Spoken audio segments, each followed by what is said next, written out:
Hi, my name is Sharun TN, student at Department of Information Technology, Kannur University. എൻ്റെ seminar topic coating composition ആണ്. So ഈ ടോപ്പിക്കിൽ കോട്ടിങ്ങിൽ use ചെയ്യുന്ന ഫങ്ഷൻസും മെറ്റീരിയൽസിനെ കുറിച്ച് explain ചെയ്യുന്നു. പിന്നെ ഇതെങ്ങനെയാണ് വുഡ് പാനലിന്റെ പ്രൊഡക്ഷനും അപ്പിയറൻസും ഇംപ്രൂവ് ചെയ്യുന്നതെന്ന് നമുക്ക് നോക്കാം. ഫസ്റ്റ് നമുക്ക് ഇൻട്രൊഡക്ഷനും ഡെഫിനിഷനും നോക്കാം. കോട്ടിംഗ് എന്ന് പറയുന്നത് ലിക്വിഡിന്റെ സർഫേസിന്റെ മുകളിൽ അപ്ലൈ ചെയ്യുന്ന മെറ്റീരിയലാണ്. ഇത് ഡ്രൈ ആയതിനു ശേഷം സോളിഡ് പ്രൊഡക്റ്റീവ് ലെയർ ഫോം ആകും.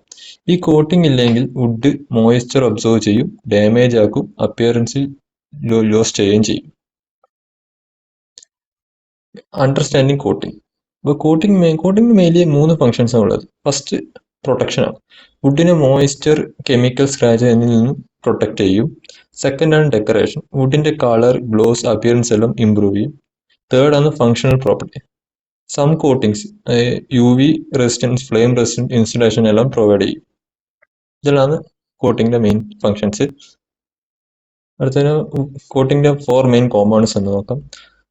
കോട്ടിംഗ് കണ്ടെയ്ൻ ചെയ്യുന്ന 4 മെയിൻ കോമ്പൗണ്ട്സ്, അതാണ് ബൈൻഡേഴ്സ്, പിഗ്മെന്റ്സ്, സോൾവെന്റ്, അഡിക്റ്റീവ്സ്. ഇതിൽ ബൈൻഡേഴ്സ് ആണ് most important because they form the coating film. അത് binders, the structural backbone. ബൈൻഡേഴ്സിന് ഫിലിം ഫോമിംഗ് റിസൻസ് എന്ന് വിളിക്കും. Binders solid coating layer form ചെയ്യും.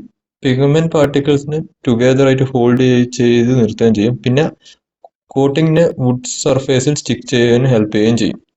നമുക്ക് കോമൺ പോളിമർ ടൈപ്സ് നോക്കാം. ഒന്നാമത്തെയാണ് പോളി യൂറത്തേൻ. ഇത് സ്ട്രോങ്ങും ഫ്ലെക്സിബിൾ ആണ്. അടുത്ത ആൽക്കൈഡ് റിസൈൻസ്. ഇത് ഗ്ലോസി ആൻഡ് ഡ്യൂറബിൾ ആണ്. അടുത്ത അമിനോ ആൻഡ് ഫിനോയിൽ റിസൈൻസ്. ഇത് ഹാർഡ് ആൻഡ് കെമിക്കൽ റെസിസ്റ്റൻസ് ആണ്. അടുത്ത നമുക്ക് പിഗ്മെന്റ്സ് ആൻഡ് സോൾവെന്റ്സ് നോക്കാം. പിഗ്മെന്റ്സ് എന്ന് പറയുന്നത് കോട്ടിങ്ങിന് കളർ ആൻഡ് ഒപ്പാസിറ്റി കൊടുക്കും. ഇത് കോട്ടിങ്ങിനെ UV ലൈറ്റിൽ നിന്ന് പ്രൊട്ടക്ട് ചെയ്യും. Example titanium dioxide and iron oxide pigments. അടുത്ത സോൾവെന്റ്സ് എന്ന് നോക്കാം. സോൾവെന്റ്സ് ബൈൻഡേഴ്സിനെ ഡിസോൾവ് ചെയ്യാൻ ഹെൽപ്പ് ചെയ്യും. പിന്നെ കോട്ടിംഗ് അപ്ലൈ ചെയ്യാൻ ഈസി ആക്കുകയും ചെയ്യും. കോട്ടിംഗ് അപ്ലൈ ചെയ്തതിനു ശേഷം സോൾവെന്റ് ഇവാപ്പറേറ്റ് ചെയ്യും. പിന്നെ സോളിഡ് ഫേം മാത്രമേ ബാക്കിയുണ്ടാവും. അതിന് powers of additives. Additives small ക്വാണ്ടിറ്റിയിൽ ആഡ് ചെയ്യും. അത് കോട്ടിംഗ് പ്രോപ്പർട്ടീസ് ഇംപ്രൂവ് ചെയ്യുകയും ചെയ്യും. Example dryers. ഇത് ഡ്രൈയിങ് സ്പീഡപ്പ് ആക്കും. പിന്നെ UV സ്റ്റെബിലൈസേഴ്സ്. ഇത് സൺലൈറ്റിൽ നിന്നും പ്രൊട്ടക്ഷൻ തരും. പിന്നെ സർഫക്കൻസ്. ഇത് സ്മൂത്ത് ഫിനിഷ് കിട്ടാൻ ഹെൽപ്പ് ചെയ്യും. ഈവൻ ദോ എഡിറ്റീവ്സ് സ്മോൾ എമൗണ്ടിൽ യൂസ് ചെയ്യുന്നുള്ളെങ്കിലും അത് കോട്ടിങ്ങിന്റെ ക്വാളിറ്റി വെരി മച്ച് ഇംപ്രൂവ് ചെയ്യാൻ സഹായിക്കും. ഇനി നമുക്ക് ബൈൻഡർ റിസൈൻ മെട്രിക്സ് നോക്കാം. ഈ ടേബിളിൽ ഡിഫറെന്റ് ബൈൻഡർ റിസൈൻസും അതിന്റെ പ്രോപ്പർട്ടീസും കമ്പയർ ചെയ്തിട്ടുള്ളതാണ്. ആദ്യത്തെയാണ് അമിനോ റിസൈൻസ്. ഇത് ഹാർഡ്നെസ്സും കെമിക്കൽ റെസിസ്റ്റൻസും പ്രൊവൈഡ് ചെയ്യുന്നു. പിന്നെ ഇത്തരം ഫെനോളിക് റിസൈൻസ് ഹീറ്റ് ആൻഡ് മോയ്സ്ചറിന് റെസിസ്റ്റ് ചെയ്ത്. ഇനിയാണ് poly യൂറത്തേൻ.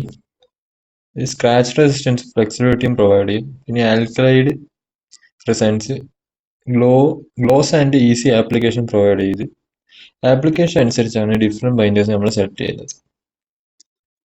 then dry oil based coating. Dry oils such as linseed oil എയറിലുള്ള ഓക്സിജനായിട്ട് റിയാക്ട് ചെയ്യും. ഈ പ്രോസസ്സിനാണ് ഓക്സിഡേഷൻ എന്ന് പറയുന്നത്. ഓക്സിഡേഷൻ ടൈമിൽ ഓയിൽ മോളിക്യൂൾസ് തമ്മിൽ ജോയിൻ ചെയ്തിട്ട് ഹാർഡ് പ്രൊട്ടക്റ്റീവ് ഫിലിം ഫോം ചെയ്യും. സോ കോട്ടിംഗ് എയറുമായിട്ട് എക്സ്പോസ് ചെയ്യുമ്പോൾ സോളിഡ് ആകും. അത് നാച്ചുറൽ ആയിരിക്കും. Next cross linking and film integrity. Cross linking means polymer ചെയിൻസിന്റെ ഇടയിലുള്ള കെമിക്കൽ ബോൺസിനാണ്. ഇത് സ്ട്രോങ് നെറ്റ്വർക്ക് സ്ട്രക്ചർ ക്രിയേറ്റ് ചെയ്യും. ക്രോസ് ലിങ്ക് ഇൻക്രീസ് ചെയ്യുമ്പോൾ ഹാർഡ്നെസ് ഇൻക്രീസ് ചെയ്യും, കെമിക്കൽ റെസിസ്റ്റൻസ് ഇംപ്രൂവ് ആകും, ഡ്യൂറബിലിറ്റി ബെറ്റർ ആകും. സിമ്പിളായി പറയുകയാണെങ്കിൽ more cross linking means strong coating ആണ്. Next importance of composition. Coating composition ആണ് ഫൈനൽ പ്രോപ്പർട്ടി ഡിറ്റർമൈൻ ചെയ്യുന്നത്. എക്സാമ്പിൾ നമ്മൾ സോൾവെന്റിന്റെ എമൗണ്ട് ഡ്രൈയിങ് സ്പീഡ് ഡിറ്റർമൈൻ ചെയ്യും. ബൈൻഡറിന്റെ ടൈം ഹാർഡ്നെസ് എഫക്ട് ചെയ്യും. എഡിറ്റീവ്സ് UV റെസിസ്റ്റൻസ് എഫക്ട് ചെയ്യും. പിന്നെ പിഗ്മെന്റ്സ് അപ്പിയറൻസിനെ എഫക്ട് ചെയ്യും. So selecting the correct composition is very important for coating performance. So thank you for your attention.